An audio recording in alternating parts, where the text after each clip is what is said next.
Magandang umaga po, ma'am. Iyan ang unang mga salitang lumabas sa bibig ko nang sa wakas ay masilayan ko ang babaeng 28 taon kong pinangarap na makita. Ang babaeng nasa kupas na litratong iniingatan ko mula pa pagkabata. Ang sarili kong ina. Ngunit imbes na iinay ki-oti mama, ang salitang i-maambi ang namutawi sa aking lalamunan, kasing pait ng apdo, kasing lamig ng yelo. Nakatayo siya sa tuktok ng malawak na hagdanang gawa sa Nara. Ang postura niya ay diretso at marangya, balot sa isang eleganteng silk duster. Si Doña Esmeralda de Villa. Ang pangalan niya ay kasing tanyag ng kanilang negosyo sa buong bansa. Para sa akin, siya lang dapat si nanay. Pero sa araw na iyon, sa harap ng mansyon na dapat ay tahanan ko, ako si Hana, ang bago nilang kasambahay. Ikaw ba yung bago? Tanong niya, ang boses ay matining at walang bahid ng kahit anong emosyon. Tiningnan niya ako mula ulo hanggang paa, at sa isang saglit na iyon, pakiramdam ko'y mas mababa pa ako sa alikabok na nakadikit sa mamahalin niyang tsinelas. Opo, ma'am, sagot ko, dahan-dahang itinatago ang panginginig ng aking mga kamay sa likuran. Yumuko ako ng bahagya, isang kilos na hindi ko kailanman ginawa sa buong buhay ko. Isang kilos na sumasaksak sa puso ko. Ito ang plano. Ito ang tanging paraan. Isang buwan na ang nakalipas mula nang matanggap ko ang isang sobreng walang pangalan ng nagpadala. Sa loob, naroon ang isang kopya ng luma kong litrato noong sanggol pa ako, at sa likod nito'y may sulat kamay, sila ang mga magulang mo. Pamilya de Villa. Kung gusto mong malaman ang katotohanan, huwag kang magpapakilala. Pumasok ka bilang katulong. Mag-ingat ka kay Tasha. Sino si Tasha? At anong katotohanan ang kailangan kong malaman? Bakit kailangan kong magpanggap? Ang mga tanong na iyon ang nagtulak sa akin na iwan ang maliit kong apartment sa Cebu, ang trabaho ko bilang isang library assistant, at ang simpleng buhay na kinalakihan ko sa isang malayong kamag-anak na kumukop sa akin. Dala ang pag-asa at takot, sumugal ako.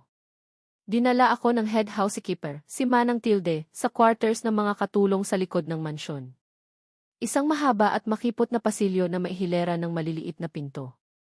Malayong malayo sa karangyaan ng pangunahing bahay na nasilayan ko kanina.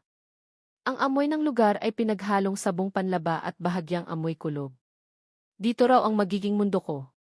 Ito ang kwarto mo, Hana, sabi ni Manang Tilde, na medyo may edad na pero matalas pa rin ang mga mata. Simple lang dito.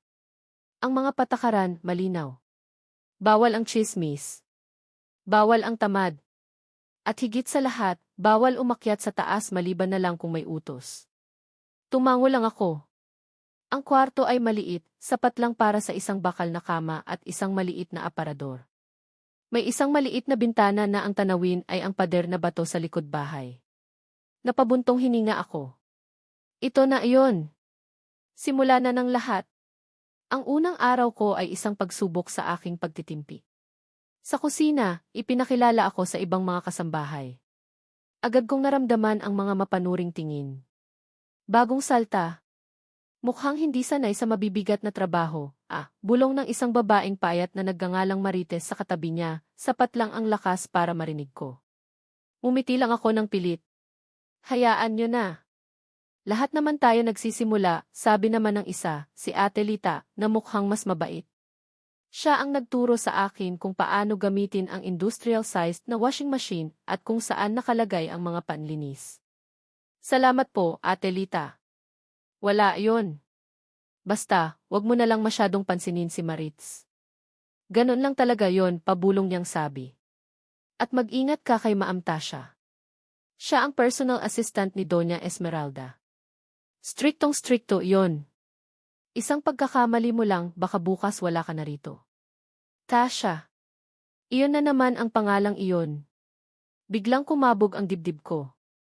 Sino ba talaga siya at bakit kailangan ko siyang pag-ingatan? Ang unang atas sa akin ay ang mag-general cleaning sa malaking sala. Habang nagpupunas ako ng alikabok sa mga picture frame na nakapatong sa isang grand piano, natigilan ako. Isang family picture. Naroon si Doña Esmeralda, mas bata at nakangiti pa. Sa tabi niya ay isang gwapong lalaki na sa tingin ko ay ang asawa niya, si Don Ricardo. Sa gitna nila ay isang batang lalaki, siguro ay mga 10 taong gulang. Ito siguro ang kuya ko. Pinagmasdan ko ang mukha ng aking ina sa litrato. May lambot sa kanyang mga mata, isang uri ng saya na hindi ko nakita sa personal kanina. Anong nangyari? Bakit ang lamig na ng pakikitungo niya ngayon? Habang hawak-hawak ko ang frame, naramdaman ko ang isang matinding pag-asa na bumuhos sa aking puso. Pamilya ko sila. Ito ang tahanan ko. Pero kasabay nito ang takot. Paano kung hindi nila ako tanggapin? Paano kung may masamang dahilan kung bakit nila ako ipinaampon? Anong tinitingin-tingin mo dyan? Napatalan ako sa gulat at muntik kong mabitawan ang picture frame. Isang babae na nasa mid-negatibo 40, nakapormal na bestida, at may mataray na itsura ang nakatayo sa likuran ko.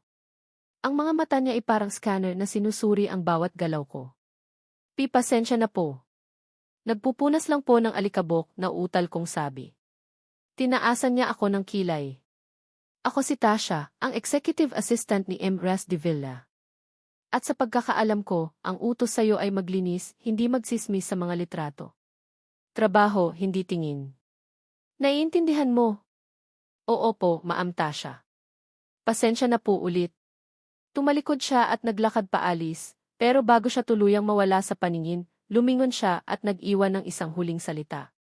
At isa pa, sa susunod na mahuli kitang hawak ang anumang personal na gamit ng pamilya, hindi lang ako ang makakalaban mo. Naiwan akong nakatayo roon, nanginginig hindi lang sa takot, kundi sa isang kakaibang pakiramdam. May galit sa mga mata ni Tasha. Isang uri ng galit na hindi para sa isang baguhang katulong lang. Para bang may mas malalim na pinanggagalingan iyon. Nang hapong iyon, habang naghahain ng merienda sa terrace kung saan nagkakape si Don Ricardo, ang ama ko, napansin kong sandali siyang natigilan ng mapatingin sa akin. Hindi ito ang mapanuring tingin ni Doña Esmeralda o ang matalas na titig ni Tasha. Iba ito. May bahid ng lungkot ng pamilyaridad. Para bang may nakita siyang isang multo mula sa nakaraan. Umiwas siya agad ng tingin at bumalik sa pagbabasa ng dyaryo, pero sapat na ang sandaling iyon para bigyan ako ng panibagong pag-asa. May nakikita siya sa akin. Gabi na nang makabalik ako sa aking maliit na kwarto. Pagod na pagod ang katawan ko, pero gising na gising ang diwa ko. Ang daming nangyari sa isang araw lang. Ang lamig ni Mama, ang babala ni Ate Lita, ang galit ni Tasha, at ang kakaibang titig ni Papa. Parang isang malaking puzzle na hindi ko alam kung saan sisimulang buuin. Humiga ako sa kama at niyakap ang aking mga tuhod. Sa unang pagkakataon sa loob ng maraming taon, naramdaman ko ang matinding kalungkutan. Nasa iisang bubong na kami ng aking mga magulang, pero mas malayo pa yata kami sa isa't isa kaysa dati. Ang pader na naghihiwalay sa amin ay hindi lang pader ng mansyon, kundi pader ng mga sikreto. Napapikit ako, handa nang matulog, nang may marinig akong mga boses sa labas ng aking bintana. Dahan-dahan akong bumangon at sumilip sa maliit na siwang. Nakatayo sa ilalim ng isang dim na ilaw sa hardin sina Manang Tilde at Tasha. Hindi ko marinig ng malinaw ang lahat, pero sapat na ang ilang salita para kilabutan ako. Siguraduhin mong walang makakaalam, mariing sabi ni Tasha, ang boses ay mababa at puno ng pagbabanta. Lalo na iyang bago. Mukhang may iba siyang pakay. Masusunod, Ma'am Tasha, sagot ni Manang Tilde, ang boses ay maihalong kaba. Bantayan mo ang bawat kilos niya. Hindi tayo pwedeng magkamali ulit. Hindi na. Umalis si Tasha at naiwan si Manang Tilde na napabuntong hininga ng malalim. Napaatras ako mula sa bintana, ang puso ko'y dumadagundong sa takot. Tama ang sulat. May panganib dito. At ang panganib na iyon ay nakatutok sa akin. Hindi lang ito simpleng paghahanap sa pamilya. Isa itong pagpasok sa isang lungga ng mga ahas, at ako ang pain na hindi alam kung sino ang mga ngagat. Kinabukasan, ang bawat anino sa mansyon ay tila may dalang babala. Ang bawat kaluskos sa pasilyo ay parang mga yabag na sumusunod sa akin.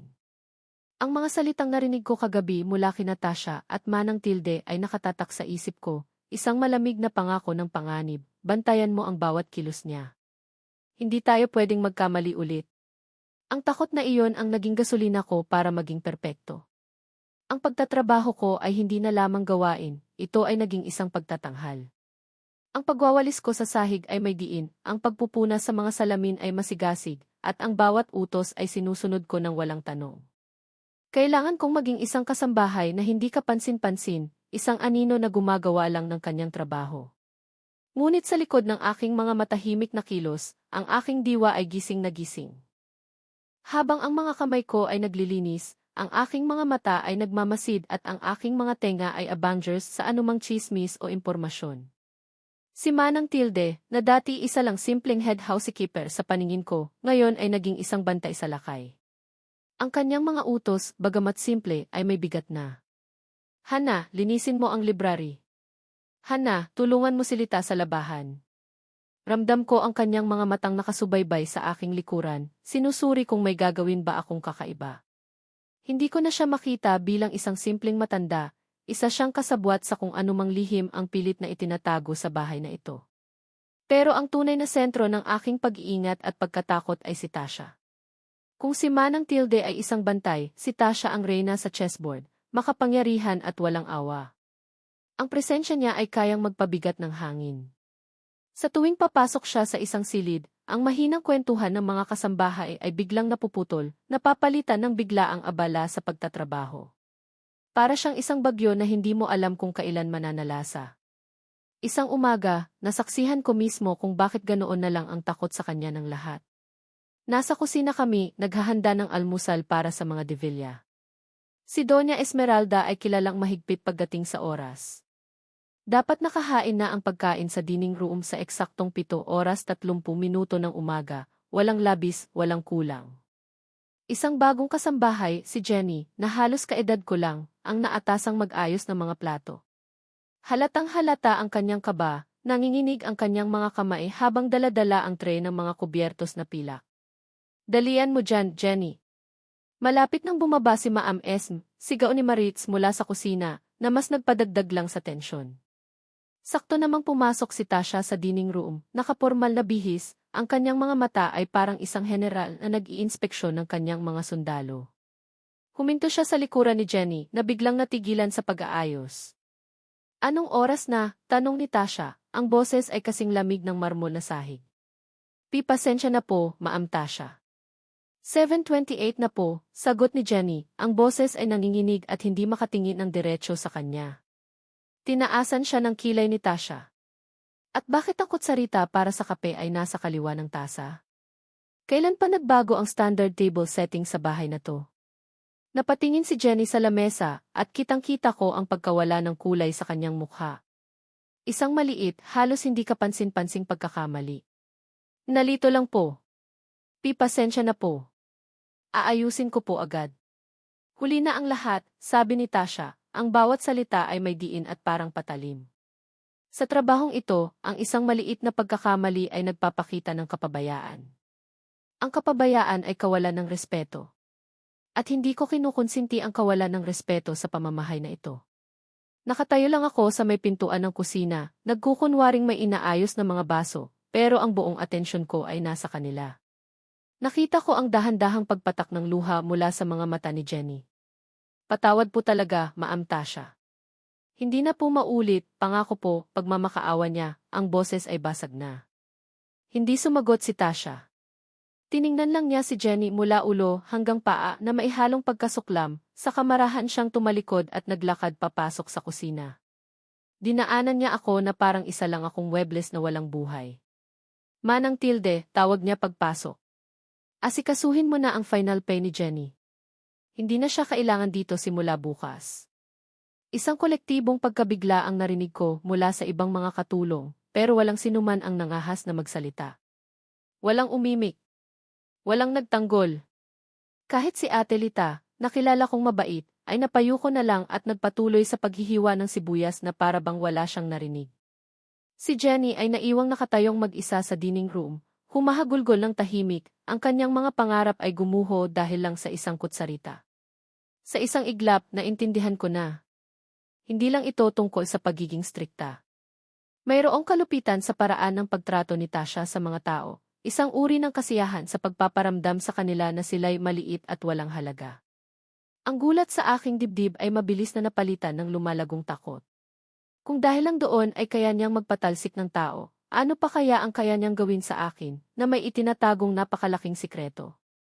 Kinahapunan, habang nag-aayos ako ng mga halaman sa hardin, nilapitan ako ni Ate Lita, ang mukha niya'y balisa. Hana, samahan mo naman ako sa palengke bukas ng umaga. Maubusan na tayo ng bawang at luya, sabi niya, pero ang paraan ng pagtingin niya sa akin ay nagsasabing may iba siyang gustong sabihin. Kailangan ko lang din ng kasama para makahinga. Agad akong pumayag. Ito na ang pagkakataon kong makakuha ng impormasyon, malayo sa mga pader at mga tengang nakikinig sa mansyon. Kinabukasan, sa gitna ng ingay, amoy at siksikan ng palengke sa bayan, habang namimili kami ng gulay, may biglang tumawag kay Ate Lita. Lita! Lita, ikaw ba yan? Kamusta ka na? Isang babaeng payat at mukhang pagod ngunit may taglay pa ring ganda ang lumapit. Pamilyar ang kanyang mukha, parang nakita ko na siya sa isang lumang group picture ng mga staff sa bulletin board ng kusina. Elena! Diyos ko, ikaw nga. Ayos lang. Eto, namamalengke. Siya nga pala si Hana, bago naming kasama. Ngumiti si Elena sa akin, isang ngiting malungkot at puno ng babala. Bagong salta ka pala. Mag-iingat ka dyan, iha. Si Elena, dati naming kasama yan, paliwanag ni Ate Lita sa akin habang paalis si Elena. Isa sa mga pinakamagagaling at masisipag dito. Sayang nga at ni. Hindi niya tinapos ang kanyang sasabihin, napabuntong hininga na lang siya. At ano po, Ate Lita, usisa ko, hindi na napigilan ang sarili. Nag-aalangang tumingin si Ate Lita sa paligid bago bumulong. At bigla na lang siyang sinibak. Dahil daw nabasag niya yung isang florera sa sala. Pero ang totoo, gawa-gawa lang iyon ni Maam Tasha. Matagal nang may lamat yung florerang iyon, naghahanap lang siya ng dahilan. Bakit naman po niya gagawin iyon kung masipag naman pala si Elena? Tanong ko, nagkukunwaring inosente at naguguluhan. Huminga ng malalim si Ate Lita. May pattern, Hana. Hindi ko alam kung bakit, pero may galit si Maam Tasha sa mga katulong na alam mo na bata pa, maganda at masayahin. Para bang ayaw niyang may nakikitang namumukadkad sa paligid niya. Lalo na kung napapansinan ng iba. Ng iba? Sino pong iba? Si Sir Larry, yung hardinero, sabi niya ng mas mahina pa. Napakabait niyan. Minsan, binigyan niya ng isang bulaklak si Elena, pampasaya lang daw.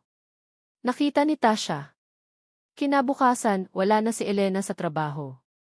Ganon siya, Hana. Ang mga mata niya, laging may hinahanap na mali. At kapag nakita niya, sisirain niya. Pagkatapos ng pag-uusap na iyon, para akong binuhusan ng isang drum ng nagielong tubig. Ang mga piraso ng puzzle ay unti-unting nabubuo sa aking isipan. Ang babala sa sulat. Ang pagkatsugi kay Jenny. Ang kwento ni Elena. May isang madilim na pattern na umiikot sa selos at galit ni Tasha. Bumalik kami sa mansyon na mabigat ang aking dibdib. Ang simpleng pag-asa kong makilala ang aking pamilya ay nababahiran na ngayon ng isang malagim na pagdududa. Hindi na lang ito tungkol sa paghahanap ng katotohanan. Isa na itong laban para sa kaligtasan sa loob ng isang bahay na puno ng lason. Nang gabing iyon, hindi ako makatulog. Ang mga salita ni Ate Lita ay umuulit-ulit sa aking isipan. Ayaw niyang may nakikitang masaya. Lalo na kung napapansin ni Sir Larry. Napilitan akong bumangon. Kailangan ko ng hangin. Dahan-dahan at walang ingay akong lumabas sa quarters ng mga katulong at nagtungo sa gilid ng hardin, kung saan madilim at tahimik. Nakatayo ako sa ilalim ng isang malaking puno ng akasya, pinakikiramdaman ang malamig na simoy ng gabi, nang may mapansin akong liwanag. Mula sa kinatatayuan ko, tanaw ko ang isang bahagi ng pangunahing bahay. At doon, sa bintana ng isang silid sa ikalawang palapag na alam kong opisina ni Tasha, may ilaw. Nakita ko ang kanyang anino. Nakatayo siya, hindi gumagalaw, nakatingin sa labas. Nakatingin sa direksyon ng hardin. Sinundan ko ang kanyang tingin. Sa kabilang dulo ng malawak na damuhan, malapit sa greenhouse, may isa pang ilaw na nagmumula sa isang poste. At doon, nakita ko siya. Si Sir Larry. Ang hardinerong binanggit ni Ate Lita. Isang matipunong lalaki na kahit sa dilim ay kitang-kita ang kakisigan. May kausap siyang isang babae, si Clara, isa sa mga mas batang kasambahay na kararating lang din 2 linggo na ang nakakaraan. Nagtatawanan sila. Hindi ko marinig ang pinag-uusapan nila, pero kitang-kita ko ang gaan at saya sa kanilang pag-uusap. Pumitas si Larry ng isang puting bulaklak ng rosal at maingat na isinukbit sa likod ng tenga ni Clara. Napangiti si Clara, isang ngiting dalisay at puno ng kilig, at bahagya pang hinampas sa braso si Larry. Isang inosenteng landian, isang sandali ng simpleng kaligayahan sa gitna ng nakakapagod na trabaho. Ngunit mula sa aking kinatatayuan, ang simpleng eksenang iyon ay nababalot ng panganib. Dahan-dahan kong inilipat ang aking paningin pabalik sa bintana sa ikalawang palapag. Naroon pa rin ang anino ni Tasha. Isang estatwang gawa sa dilim, isang tahimik na tagamasid. Hindi ko makita ang ekspresyon ng kanyang mukha, pero ramdam na ramdam ko ang bigat ng kanyang paninitig. Ramdam ko ang lamig na nagmumula sa bintanang iyon, isang lamig na kayang pumatay ng anumang namumukadkad na bulaklak sa hardin. Ito na yon, bulong ng isip ko. Ito ang pattern na sinasabi ni Elena. Ito ang pruweba. Napanood ko kung paano namatay ang liwanag sa mga mata ni Tasha, o sa anino niya, nang makita ang saya sa pagitan ni Larry at Clara. Isang uri ng inggit na naging lason. Isang selos na nag-aapoy. At sa sandaling iyon, alam na alam ko na may kasamang kilabot na gumapang sa aking likuran na si Clara na ang susunod. Ang kanyang mga araw sa mansyon ay bilang na. Ang imahe ng anino ni Tasha sa bintana, isang tahimik na buitreng nagmamasid sa kanyang susunod na biktima, ay hindi na nawala sa isip ko. Kinabukasan, ang bawat ngiti ni Clara, ang bawat pagbati niya ng magandang umaga, ay may kasamang pait sa aking lalamunan. Para akong nanonood ng isang pelikulang alam ko na ang malungkot na katapusan. Ang bawat sandali ng kanyang kaligayahan ay parang isang tiyempong papalapit sa bingit ng kapahamakan. Gaya ng inaasahan, ang lason sa mga mata ni Tasha ay nagsimulang kumalat. Hindi ito biglaan. Si Tasha ay tuso. Ang kanyang kalupitan ay parang isang mabagal na lagnat, unti-unti pero tiyak na nakamamatay. Nagsimula ito sa maliliit na bagay. Isang araw, habang naglilinis kami ni Clara sa malaking sala, dumaan si Larry sa bintana. Umiti siya at kumaway kay Clara. Clara, wag mong masyadong pagurin ang sarili mo, ha? Sabi niya, ang boses ay puno ng pag-aalaga. Umiti pabalik si Clara, ang kanyang mga pisngi ay namula. Okay lang po, Sir Larry.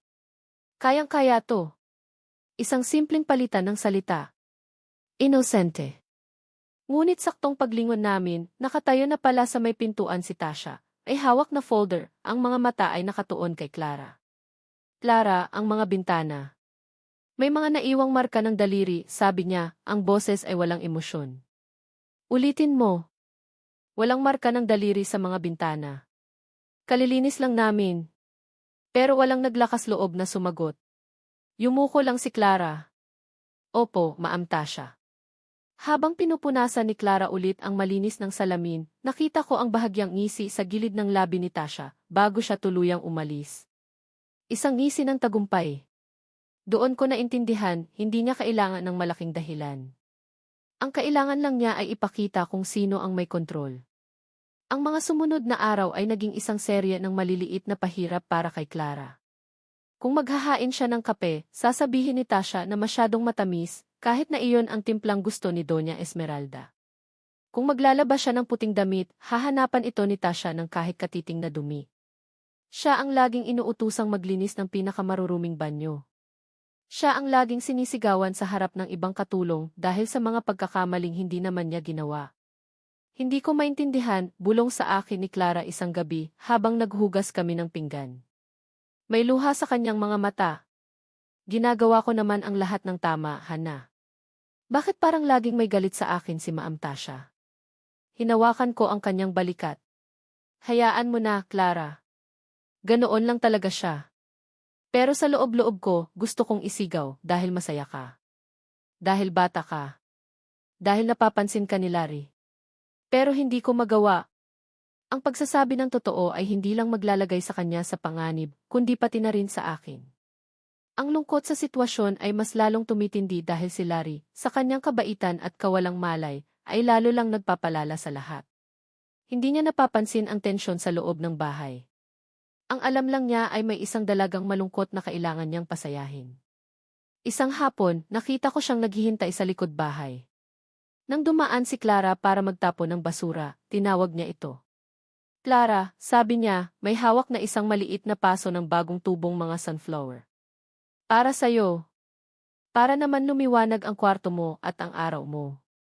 Napangiti si Clara, isang tunay na ngiti na matagal ko nang hindi nakita.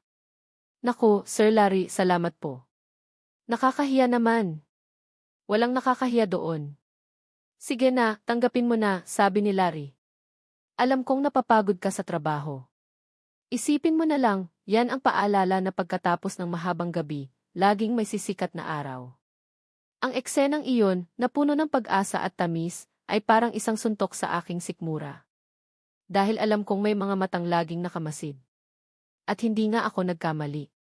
Kinabukasan, ang paso ng sunflower ni Clara ay natagpuan naming basag sa sahig ng pasilyo, ang lupa at bulaklak ay nakakalat. Aksidenteng nasagi ni Manang Tilde, sabi ni Maritz. Pero nang magtama ang mga mata namin ni Ate Lita, alam na namin pareho ang totoo. Walang aksidente sa bahay na ito. Lahat ay may dahilan. Ang insidenteng iyon ang nagtulak kay Larry na gumawa ng isang bagay na mas malaki, isang bagay na magiging selyo sa kapalaran ni Clara. Araw ng pista sa kalapit na baryo.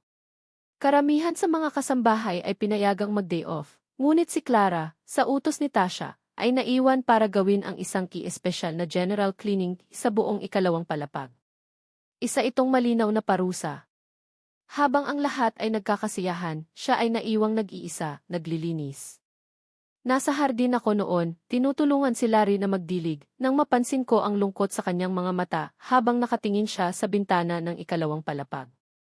Hindi patas, bulong niya. Lahat ng tao may karapatang maging masaya, lalo na sa araw ng pista. Hindi ako umimik.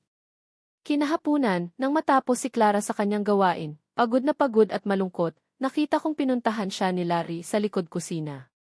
Clara, mahinang tawag niya. Lumingon si Clara, ang mukha'y walang buhay. Sir Larry. May inilabas si Larry mula sa kanyang likuran. Isang plato ng kakanin, pichi-pichi na may nyog, at isang bote ng malamig na soda. Hindi man tayo nakapunta sa pista, dinalhan na lang kita ng kaunting handa. Napatingin si Clara sa pagkain, at unti-unting nabuhayan ang kanyang mga mata. Salamat po, Ti. Umupo ka muna. Magpahinga ka, sabi ni Larry, at inayos niya ang isang lumang upuang kahoy para sa kanya. Umupo sila roon, sa ilalim ng puno ng mangga, malayo sa mga mata ng lahat, o iyon ang akala nila. Nag-usap sila. Narinig ko ang mahinang boses ni Larry. Huwag kang mag-alala, Clara. Nakikita ko ang lahat.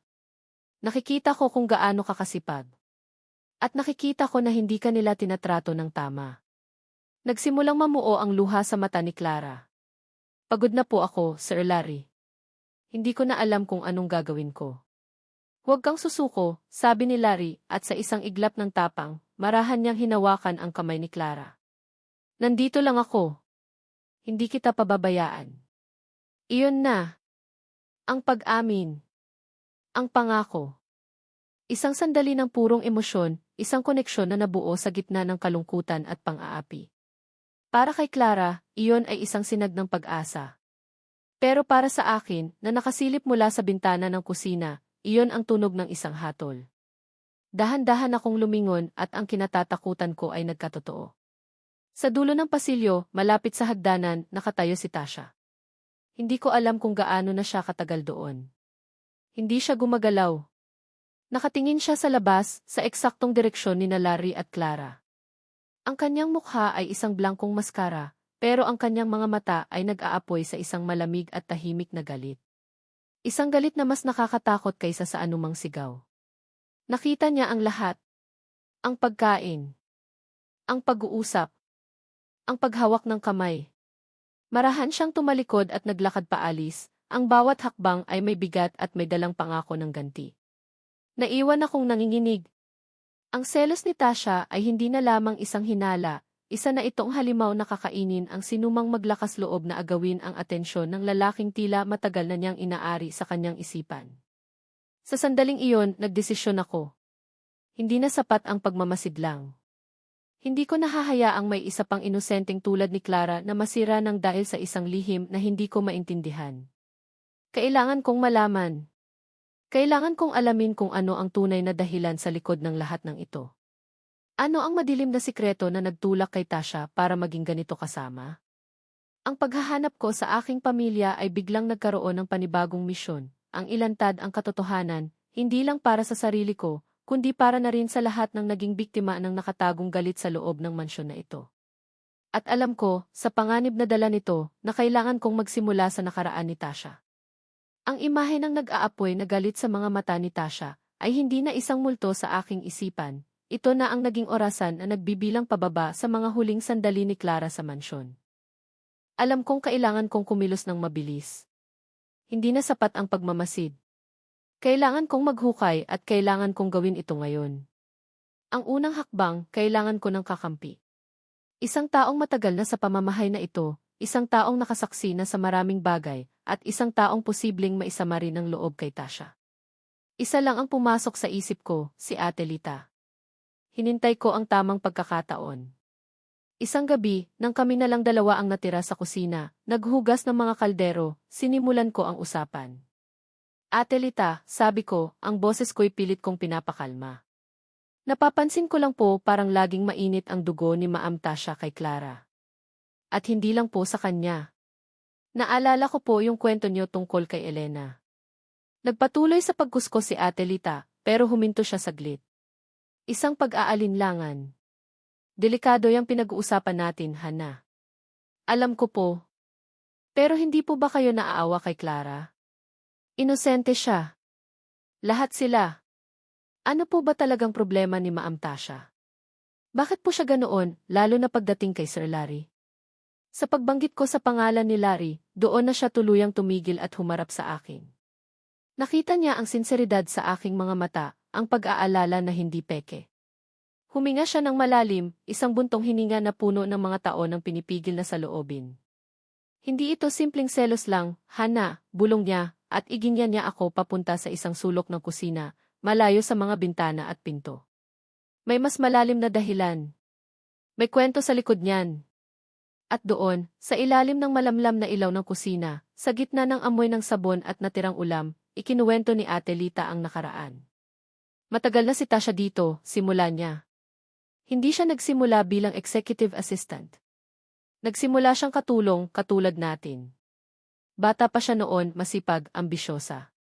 At si Larry bagong hardinero lang din noon. Magkasing edad sila. At naging malapit sila sa isa't isa. Sobrang lapit. Parang isang eksena mula sa isang lumang pelikula ang nabuo sa isip ko. Isang batang Tasha, puno pa ng pangarap, at isang batang Larry, puno ng buhay. Isang pag-ibigang nabuo sa loob ng mansyon.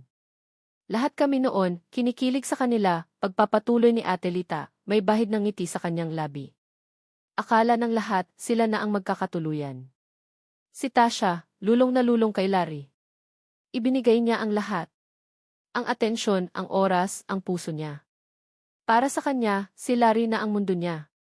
Anong nangyari, tanong ko, hindi na makapaghintay. Nawala ang ngiti sa mukha ni Ate Lita. Pamilya. Yan ang nangyari. Ang pamilya ni Larry, simple lang sila, mga magsasaka mula sa probinsya. Mayroon silang isang kapirasong lupa na ipinagmamalaki. Ang pamilya naman ni Tasha, kahit mahirap din, may issue. May utang, may mga kamag-anak na sangkot sa kung ano-anong gulo. Nakarating yon sa mga magulang ni Larry. Huminga siya ng malalim. Ayaw ng pamilya ni Larry kay Tasha. Tinutulan nila ang relasyon. Sinabihan nila si Larry na kung ipagpapatuloy niya ang ugnayan kay Tasha, itatakwil siya. Pumili ka, sabi nila, kami o siya. At pinili ni Larry ang pamilya niya, bulong ko, naiintindihan na ang sakit. Tumango si Ate Lita. Iniwan niya si Tasha. Wasak na wasak si Tasha. Isang gabi, narinig ko siyang umiiyak sa kwarto niya. Sabi niya, babalik din siya. Magbabago din ang isip niya. Maghihintay ako. Pero hindi na bumalik si Larry sa kanya. Naging magkaibigan na lang sila, pero para kay Tasha, hindi iyon sapat.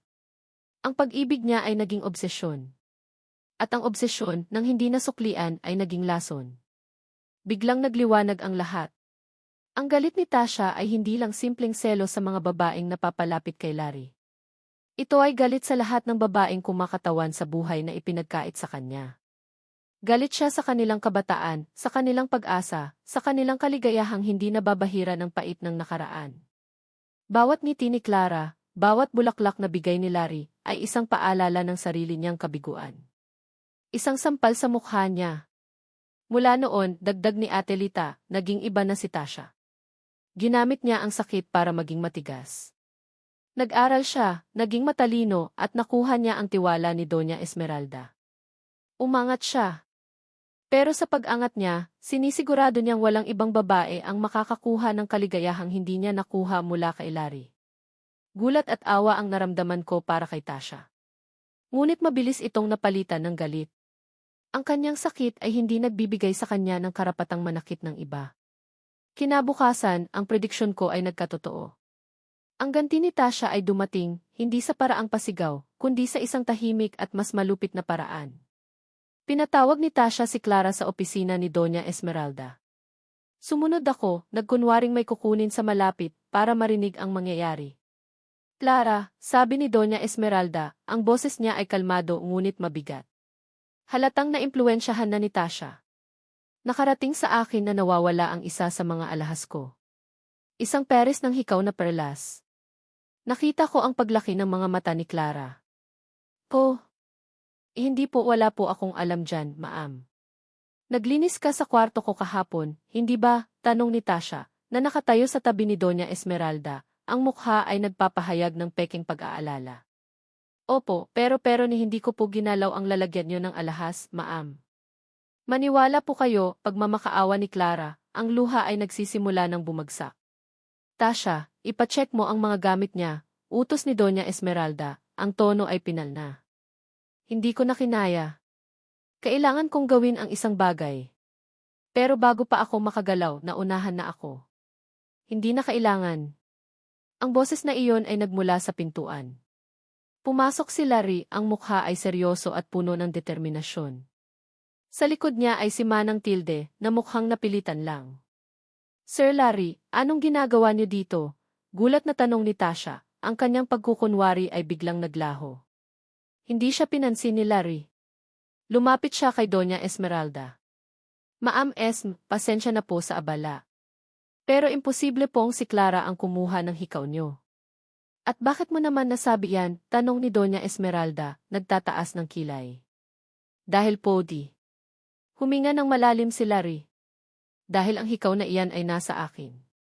Isang nakabibinging katahimikan ang bumalot sa silid. Lahat kami ay napatingin kay Larry. Maging si Tasha ay natigilan, hindi inaasahan ang ganitong pagliko ng pangyayari. Halos pabulong na sabi ni Doña Esmeralda. Kinuha ko po, pag-amin ni Larry. Ipagagawa ko po sana para ibigay kay Clara. Ang kasinungalingan ay halatang halata. Pero ang tapang sa likod nito ay totoo. Isinakripisyo ni Larry ang kanyang sarili para iligtas si Clara. Hinarap niya ang isang krimen para protektahan ang isang inosente. Nakita ko ang pagbabago sa mukha ni Tasha. Ang gulat ay napalitan ng isang emosyon na mas matindi pa sa galit, isang malalim na sakit, isang pagkakanulo. Ang lalaking minahal niya at hinintay ng maraming taon ay handang magsinungaling at sirain ang sarili para sa ibang babae. Sa harap niya mismo. Ito na ang pinakamasakit na sampal sa lahat. Umalis ka na, sabi ni Doña Esmeralda kay Larry, ang boses ay puno ng pagkadismaya. Hindi ko na gustong makita pa ang pagmumukha mo dito. Hindi nagsalita si Larry. Tumingin lang siya kay Clara, isang tingin na nagsasabing patawad. Pagkatapos, tumingin siya kay Tasha, isang tingin na puno ng awa. Saka siya tumalikod at umalis. Si Clara ay humagulgol na. Hindi po totoo yon, ma'am. Hindi niya po ginawa yon. Tumahimik ka, sigaw ni Tasha, at sa unang pagkakataon, nakita ko ang tuluyang pagbasag ng kanyang maskara. Ang kanyang mukha ay puno ng luha at galit. Umalis ka na rin. Ayoko nang makita pa kayong dalawa. Mga manggagamit. Mga ahas. Ang pagsabog na iyon ay naglantad sa lahat. Ang kanyang sakit, ang kanyang selos, ang kanyang pagkasuklam. Habang umiiyak na papalabas si Clara ng silid, naiwan kaming tatlo ni na Doña Esmeralda at Tasha. Si Tasha ay nakatayo lang doon, nanginginig, talunan. At ako, na nakatayo sa gilid, ay may isang malinaw na realisasyon. Ang sikreto ni Tasha ay nailantad na, ngunit ang gulo ay mas lalo lang lumaki. Ang kanyang desperasyon ay mas mapanganib na ngayon. At sa gitna ng lahat ng ito, may isang tanong na nanatili sa aking isipan, na saan ang nawawalang hikaw? Kung hindi ito kinuha ni Larry at tiyak na hindi ito kinuha ni Clara, sino ang tunay na may sala? Nagsimula akong maghinala na ang laro ay mas komplikado pa kaysa sa inaakala ko.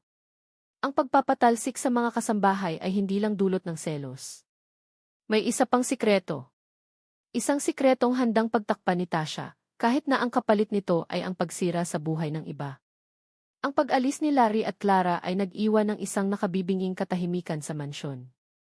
Ngunit para sa akin, ang katahimikang iyon ay mas maingay pa kaysa sa anumang sigaw. Ito ang ingay ng isang malaking kasinungalingan, ang ugong ng isang inhustisyang kailangan ng wakasan. Ang tanong na paulit-ulit na umikot sa isip ko, sino ang tunay na kumuha ng hikaw, ay naging isang mitsa na nagsindi sa natitirang tapang sa kaibuturan ng aking puso. Hindi na ako papayag na maging isang simpleng tagamasid.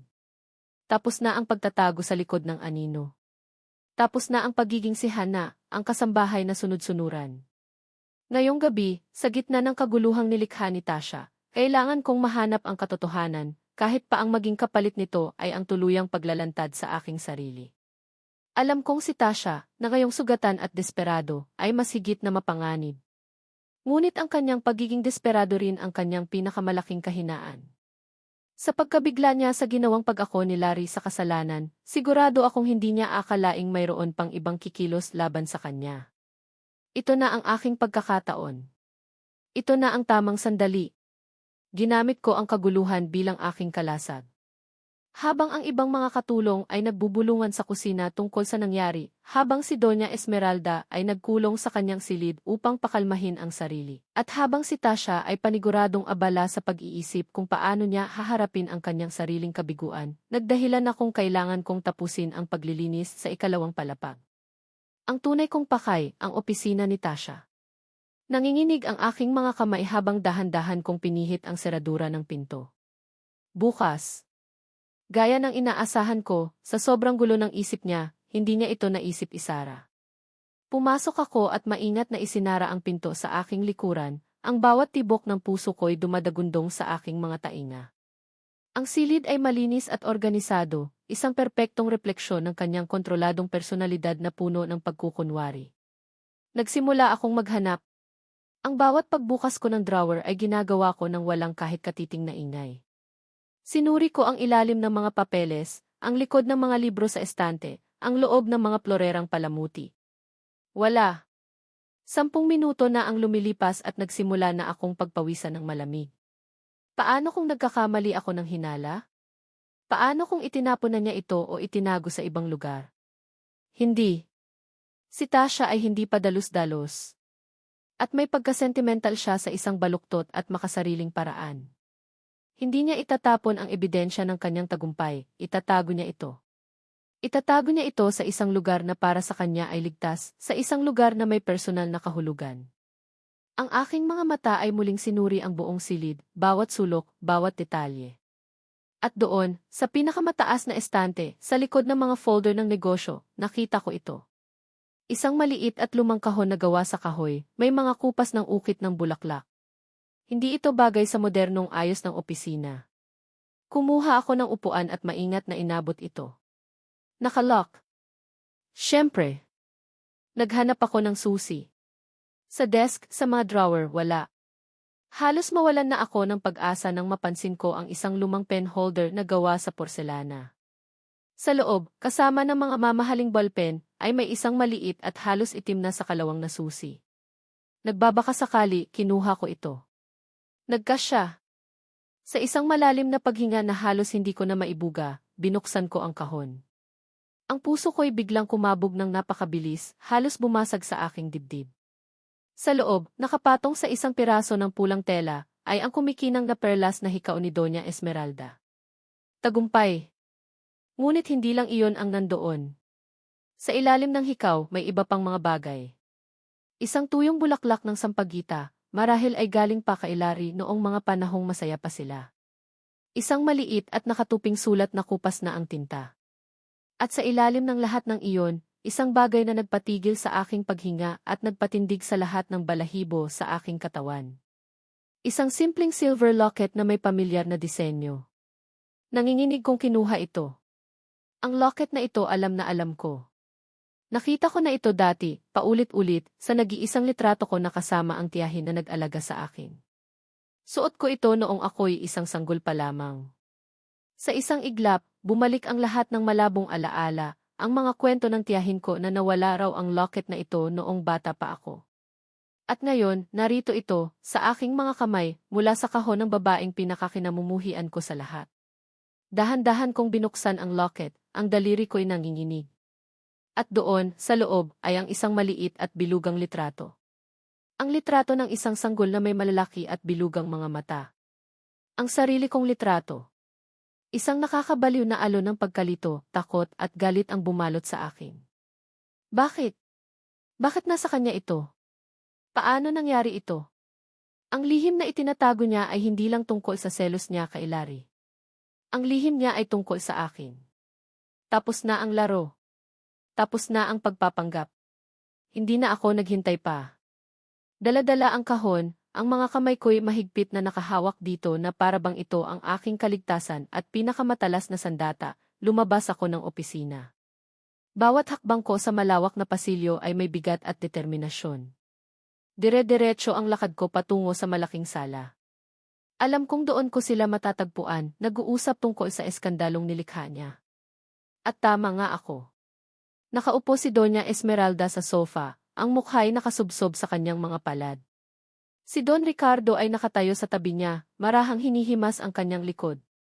At si Tasha, nakatayo malapit sa bintana, maputla at mukhang talunan, ngunit may bahid pa rin ang pagmamatigas sa kanyang postura, naghihintay ng simpatsya.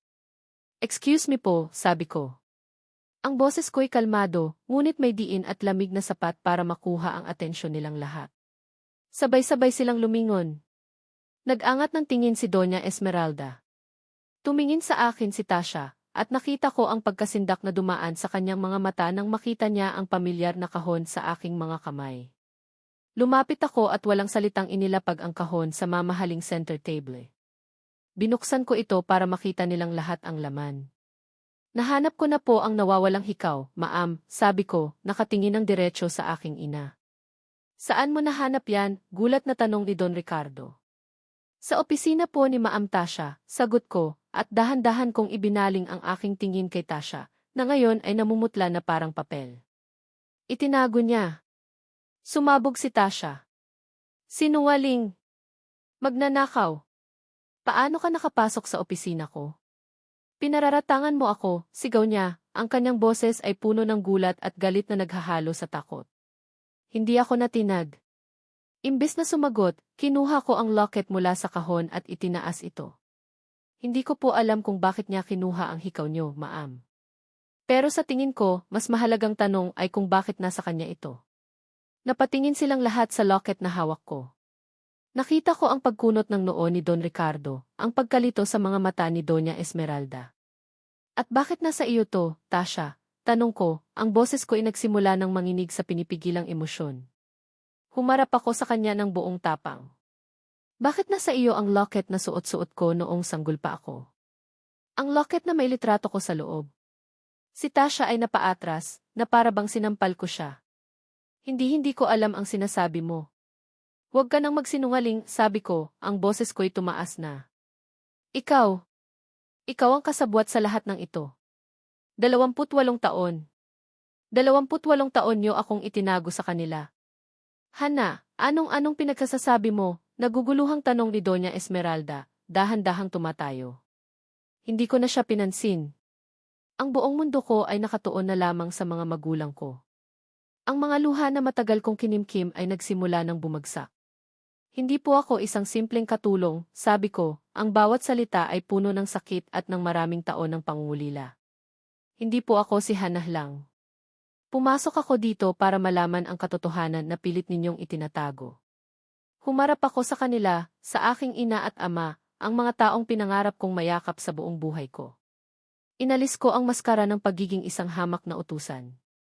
Ako po si Isabella, sabi ko, ginagamit ang pangalang nakasulat sa aking birth certificate na ibinigay sa akin. Ako po ang nawawala ninyong anak. Isang nakabibinging katahimikan ang bumalot sa buong sala. Ang mga hininga ay napigil. Nakita ko ang tuluyang pagguho ng mundo sa mga mata ni Tasha. Nakita ko ang purong pagkabigla sa mukha ni Don Ricardo. At sa mukha ng aking ina, si Doña Esmeralda, nakita ko ang isang emosyong hindi ko inaasahan, isang pag-agos ng pagkilala, na mabilis na nabalot ng matinding takot. Ang sikreto ay lumabas na. Ang bomba ay sumabog na. At sa gitna ng mga nagkapira-pirasong kasinungalingan, nakatayo kaming lahat, hindi alam kung paano pupulutin ang mga bubog. Ang mga salitang "Ki ako po ang nawawala ninyong anak ki" ay nanatiling nakabitin sa hangin, mabigat at totoo. Ang katahimikan na sumunod ay hindi katahimikan ng kapayapaan, kundi ng isang malaking pagsabog na wala pang nakakarinig ng tunog. Isabella? Ang boses ni Doña Esmeralda ay isang bulong, isang mahinang agos ng hangin na puno ng hindi makapaniwalang pagkilala. Dahan-dahan siyang humakbang palapit sa akin, ang kanyang mga mata ay sinusuri ang bawat detalye ng aking mukha, na para bang sinusubukang hanapin ang anino ng sanggol na nawala sa kanya maraming taon na ang nakalipas. Ang kanyang mga kamay ay nanginginig na iniangat, akmang hahawakan ang aking pisngi. Ngunit bago pa man dumampi ang kanyang mga daliri sa aking balat, isang malakas na sigaw ang bumasag sa lahat. Hindi. Hindi totoo yan. Sinungaling siya. Si Tasha. Ang kanyang mukha ay nababalot ng desperasyon at galit. Nagloloko lang siya. Gusto niya lang ng pera. Isa siyang oportunista. Tumahimik ka, Tasha, sa wakas ay dumagundong ang boses ni Don Ricardo. Ang kanyang kalmadong disposisyon ay naglaho, napalitan ng otoridad ng isang ama at asawa na napagtantong masyado na siyang nagtiwala. Lahat ng ito ang pagkawala ng hikaw ang pagpapalayas kay Larry pakana mo ang lahat, hindi ba? Para pagtakpan ito. Hindi ko alam ang sinasabi niyo, pagkakaila ni Tasha, ngunit ang takot sa kanyang mga mata ay sumisigaw ng katotohanan. Ang locket tea. Mahinang sabi ni Doña Esmeralda, ang tingin ay hindi maalis sa akin. Ricardo, ang locket. Yan ang locket na ipinagawa natin para sa kanya. Doon na tuluyang gumuho ang mundo ni Tasha. Alam na niyang wala na siyang takas. Umamin siya, ang boses ay basag at puno ng hinanakit na naipon sa loob ng maraming taon. Ako nga. Ako ang nagtago sa kanya. Ako ang nagplano ng lahat. Humarap siya kay Doña Esmeralda, ang kanyang mga mata ay nag-aapoy. Ginawa ko iyon para sa inyo. Para protektahan kayo. Ang pamilyang ito. Protektahan, tanong ko, ang pait ay gumuhit sa aking boses. O para protektahan ang sarili mo? Ang posisyon mo dito. Hindi mo alam ang pinagdaanan namin, sigaw niya pabalik. Noong mga panahong iyon, lugmok ang negosyo. May mga banta sa buhay ng pamilya niyo. May mga taong gustong manakit sa inyo sa pamamagitan ng isang inosenteng sanggol. Pinayuhan ko sila na itago ka muna pansamantala sa isang malayong kamag-anak para sa kaligtasan mo. Isang pansamantalang solusyon lang dapat yon. Isang solusyon na tumagal ng 28 taon, malamig na tanong ni Don Ricardo. Dahil lang bumuti na ang lahat, nang ligtas nang ibalik ka ayaw mo na, pagpapatuloy ni Tasha, nakaturo ngayon kay Doña Esmeralda. Sinabi mo sa akin, hayaan na natin siya doon, Tasha. Mas magiging normal ang buhay niya. Dito, magiging target lang siya. Mas mabuti nang hindi niya alam. Yan ang sinabi mo. Sinunod ko lang ang gusto mo. Isang kolektibong paghinga ang narinig sa silid. Napatingin ako sa aking ina. Ang kanyang mukha ay namutla. Ang takot na nakita ko kanina ay hindi takot sa aking pagbabalik. Ito ay takot na mabunyag ang sarili niyang desisyon. Totoo ba iyon? Tanong ni Don Ricardo, ang boses ay puno ng sakit. Hindi makasagot si Doña Esmeralda. Yumuko lang siya, ang kanyang katawan ay nanginginig sa kahihiyan at pagsisisi. Ang katotohanan ay mas masakit pa kaysa sa inaakala ko. Hindi ako basta na lamang nawala dahil sa isang masamang plano ni Tasha. Ipinagkait ako sa kanila ng pagkakataon. Ngunit ang nagpatuloy ng aking pagkawala ay ang desisyon mismo ng aking ina, isang desisyon na isinilang mula sa takot. Si Tasha ay hindi lang isang kontrabida, siya ay isang kasangkapan, isang tapat na aso na sumunod sa utos ng kanyang amo, at sa paglipas ng panahon, ginamit ang sikretong iyon para palakasin ang kanyang sariling kapangyarihan. Kaya pala ganun na lang ang galit niya sa mga kasambahay na napapalapit kay Larry, dahil para sa kanya, pag-aari niya ang mansyon, ang mga sikreto nito, at pati na rin ang mga taong nasa loob. Wala ka ng puwang dito, Tasha, mariing sabi ni Don Ricardo. Umalis ka na. Ngayon din ni. Walang salitang lumabas sa bibig ni Tasha. Tiningnan niya ako, isang huling tingin na puno ng pagkasuklam, bago niya tiningnan si Doña Esmeralda, isang tingin na puno ng pagkakanulo. Pagkatapos, marahan siyang tumalikod at naglakad palabas ng mansyon, palabas ng buhay namin, dala ang bigat ng kanyang mga kasalanan. Kasama niyang pinalayas ang iilang tauhan na alam niyang naging kasabwat niya sa pagmamanipula sa loob ng bahay, kasama na roon si Manang Tilde at si Maritz. Ang bahay ay biglang parang nabunutan ng tinik. Nang mawala na si Tasha, ang galit sa silid ay napalitan ng isang mahapding lungkot. Naiwan kaming tatlong estranghero na pinag-ugnay ng dugo. Hinarap ko ang aking mga magulang. Ang galit ko ay unti-unting napapalitan ng pagod at isang malalim na kalungkutan. Bakit, ma? Tanong ko kay Doña Esmeralda, ang salitang ima ay lumabas ng may pait. Bakit hindi niyo ako binawi? Patawarin mo ako, anak ti. Humagulgol siya. Nadala ako ng takot. Akala ko iyon ang pinakamabuti para sa'yo. Isang malaking pagkakamali. Ang pinakamalaking pagkakamali ng buhay ko. Lumapit si Don Ricardo sa akin. Hana. Isabela, patawad. Naging mahina kami. Nagkulang kami. Pero maniwala ka, walang araw na hindi ka namin inisip. Ang mga salitang iyon, na dapat sana ay magbibigay ng aliw, ay parang hangin lang na dumaan sa aking mga tainga. Ang sakit ay masyadong malalim, ang sugat ay masyadong sariwa. Tumalikod ako. Kailangan ko munang mag-isip. Naglakad ako palabas ng malaking sala, palabas ng mansyon at nagtungo sa hardin. Ang lugar na dati simbolo ng panganib ay ngayon tila isang santuwaryo. Umupo ako sa isang bench sa ilalim ng puno ng akasya, ang parehong lugar kung saan ko unang naramdaman ang panganib. Pagkalipas ng ilang sandali, naramdaman kong may umupo sa tabi ko. Si Larry. Hindi ko alam kung paano o kailan siya bumalik, ngunit naroon siya. Tahimik lang kaming nakaupo, pinapanood ang paglubog ng araw. Narinig ko ang lahat, sabi niya sa wakas. Bumalik ako para kausapin si Don Ricardo, para linawin ang lahat para kay Clara. Pero naabutan ko ang pagbubunyag. Tumingin siya sa akin. I'm sorry, Hana. O Isabela. Hana na lang, sabi ko. Mas sanay na ako doon. Ngumiti ako ng mapait. Ikaw, kamusta ka? Ayos ka lang? Ako. Sinungaling ako na muntik ng makulong, biro niya, pero mailungkot sa kanyang mga mata.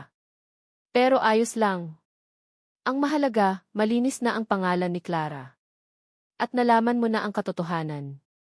Isang katotohanang hindi ko alam kung paano haharapin, amin ko. Bigyan mo sila ng pagkakataon, sabi niya. At bigyan mo ang sarili mo ng pagkakataon. Maghilom. Magpatawad. Hindi madali, pero iyon ang simula.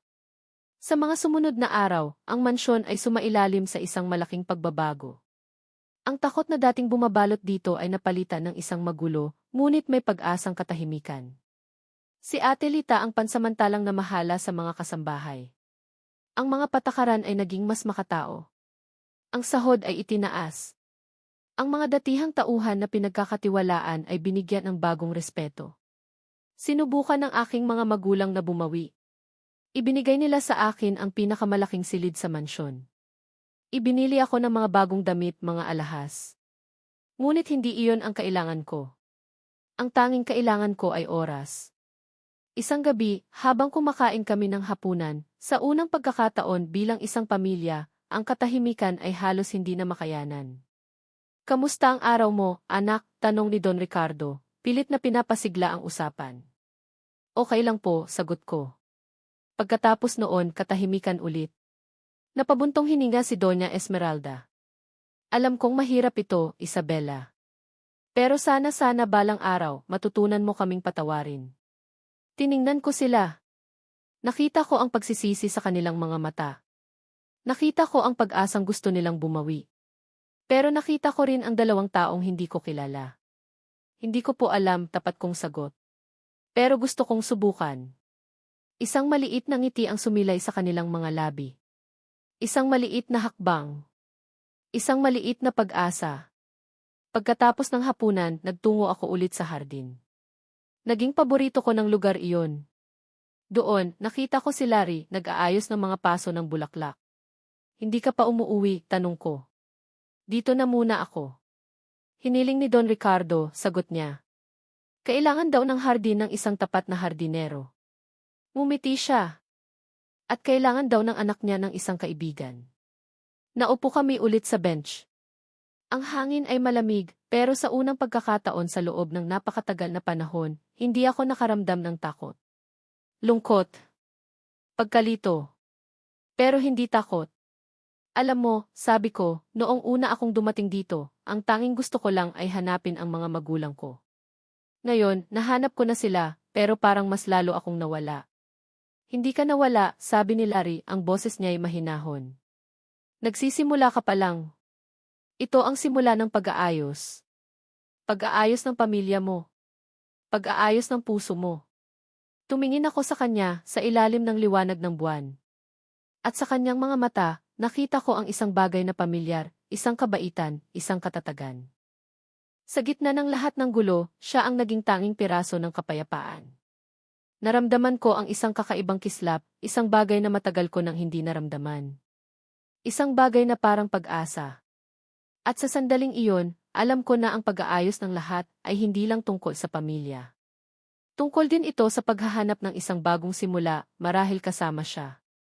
Lumipas ang mga buwan.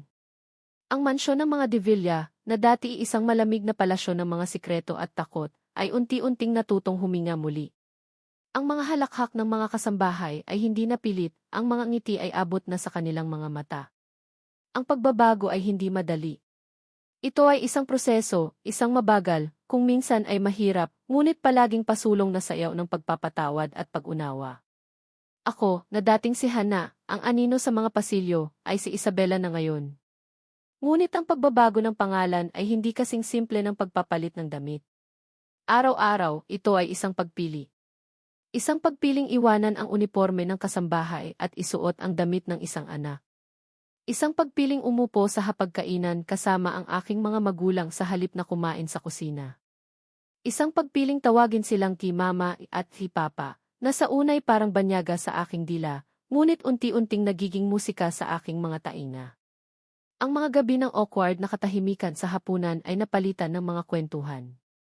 Ikinuwento ko sa kanila ang buhay ko sa Cebu, ang aking simpleng paglaki, ang aking pagkahilig sa mga libro. Ikinuwento naman nila ang tungkol sa kanilang nakaraan, ang mga pangarap nila para sa akin, bago pa man mangyari ang lahat. Sa bawat kwento, isang hibla ng aming nasirang ugnayan ang muling hinahabi. Isang hapon, dinala ako ni Mama Esmeralda sa isang lumang bowl sa kanyang silid. Sa loob, naroon ang mga gamit ko noong sanggol pa ako. Ang maliliit kong mga damit, isang pares ng sapatos na kasing laki lang ng hinlalaki ko, at isang album ng mga litrato. Hindi ko kailanman itinapon ang mga ito, sabi niya, ang boses ay nanginginig. Kahit noong sinabi kong hayaan ka na lang doon, gabi-gabi, tinitingnan ko ang mga ito. Umaasang balang araw, babalik ka. Niyakap ko siya. Sa unang pagkakataon, hindi ito isang pilit na yakap. Ito ay isang yakap na nagmumula sa isang pusong nagsisimula ng maghilom. Ang pagpapatawad, natutunan ko, ay hindi paglimot sa sakit. Ito ay pagtanggap na ang sakit ay hindi na dapat maging hadlang sa pagmamahal na naghihintay. Sa gitna ng lahat ng ito, sa gitna ng aking paglalakbay pabalik sa aking pamilya, may isang tao na nanatiling aking angkla, ang aking matatag na bato. Si Larry. Hindi na lang siya hardinero. Siya ang naging aking matalik na kaibigan, ang aking kakampi. Siya ang kasama kong manood ng paglubog ng araw sa hardin. Siya ang nagturo sa akin ng pangalan ng bawat bulaklak, mula sa rosas na sumisimbolo sa pag-ibig hanggang sa sunflower na laging humaharap sa araw, isang paalala na laging hanapin ang liwanag. Alam mo ba, sabi niya isang araw habang naglalakad kami sa hardin, ang mga halaman, para mabuhay at mamulaklak, kailangan nilang mag-ugat ng malalim. Kahit gaano pa kaganda ang mga dahon at bulaklak, kung mahina ang ugat, babagsak din sila sa unang dating ng bagyo. Tumingin siya sa akin. Katulad mo. Ngayon, nag-uugat ka na ulit. Dito, sa pamilya mo. Ang aming pagkakaibigan ay unti-unting namukadkad, mas maganda pa sa alinmang bulaklak sa hardin. May mga sandali ng nakakakilig na katahimikan, mga tinginan na mas matagal kaysa sa kinakailangan, mga ngiting para lamang sa isa't isa. Isang gabi, habang nagkakaroon ng maliit na salu-salo sa hardin para sa kaarawan ni Papa Ricardo, ang lahat ay masaya. May kantahan, tawanan at masasarap na pagkain. Si Ate Lita at ang iba pang mga kasambahay ay kasama na naming kumakain sa iisang mahabang mesa. Ang pader sa pagitan ng amot at utusan ay tuluyan ng gumuho. Sa gitna ng kasiyahan, hinila ako ni Larry palayo sa mga tao, papunta sa greenhouse na dati isang lugar ng tensyon. Ngayon, ito ay puno ng mga bagong usbong na halaman. Isabella, sabi niya, ginagamit ang pangalan ko sa isang paraan na nagpapatunaw sa aking puso. May gusto akong ipakita sa'yo. Sa gitna ng greenhouse, may isang espesyal na tanim.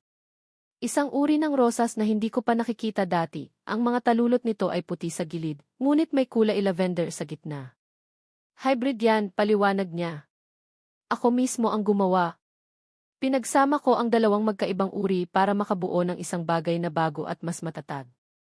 Kumuha siya ng isang bulaklak at iniabot sa akin. Pinangalanan ko siyang Hannah Isabella.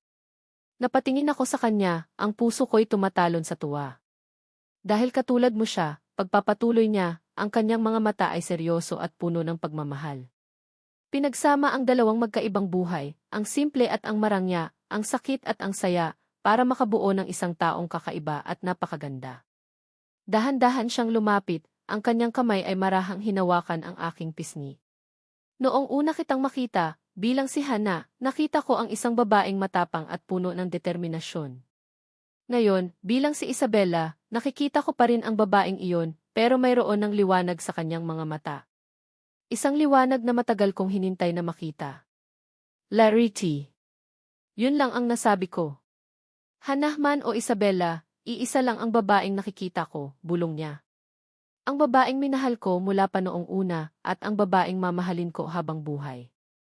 At sa ilalim ng liwanag ng buwan na tumatago sa salamin ng greenhouse, sa gitna ng amoy ng lupa at mga bulaklak, hinalikan niya ako.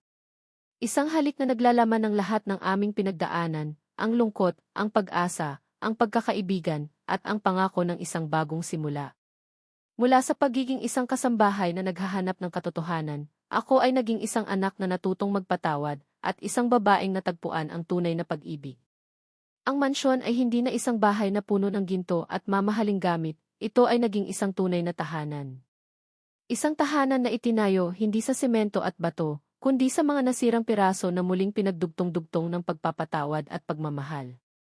Kinabukasan, habang nakatayo kami ni Larry sa teres, pinapanood ang pagsikat ng araw, hinawakan niya ang aking kamay. Handa ka na ba para sa bagong simula? Tanong niya. Tumingin ako sa kanya, sa aking pamilya na masayang nag-aalmusal sa hardin, at sa refleksyon ko sa salamin ng bintana, isang babaeng buo na, hindi na nawawala.